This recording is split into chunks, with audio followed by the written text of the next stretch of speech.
Summer వచ్చేసింది భయ్య, మొత్తం వేడిగా ఉంటుంది. ఎక్కడికి వెళ్ళినా బిల్డింగ్స్ కడుతున్నారని చెట్లు అవి తీసేశారు. ఇప్పుడు అందరూ ఇలా చెట్లు కొట్టేసి చేసేసి బిల్డింగ్లు కడుతున్నారు, కానీ తర్వాత మొక్కలు నాటి చెట్లు పెంచడం చేయట్లేదు. అది చేయడం వల్ల ఏంటంటే ఇప్పుడు ఈ సమ్మర్లో చూడండి, ఎప్పటికన్నా ఇప్పుడు ఒక 5-6 డిగ్రీలు ఎక్కువ ఉంటుందండి హైదరాబాద్లో. వీడేంటి ఫ్రీగా సలహా ఇస్తున్నాడు, వీడు మొక్కలు నాటాడో లేదా అనుకుంటున్నారేమో. మా ఇంటి దగ్గర కానీ ఆఫీస్ దగ్గర కానీ మేము ఎప్పుడు ఒక ఆఫీస్ ఓపెన్ చేసినప్పుడే నేను చూడండి, మేము ఈ మొక్కలు అవి పెంచి చెప్తున్నాం.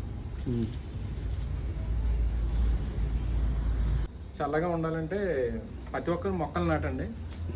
మొక్కలు అవన్నీ చెట్లు అవన్నీ వేసే చెప్తున్నాము. ఇవి ఉండటం వల్ల మాకు ఆఫీస్ కానీ మొత్తం కూల్ ఉంటుంది. బయట ఏరియా కన్నా ఒక 4 degrees అన్న కూల్ ఉంటుంది. మీరు కూడా మొక్కలు పెంచండి. మొక్కలు పెంచడం వల్ల మన సిటీ బాగుంటుంది. వర్షాలు టైంకి వస్తుంది, ఇంత వేడి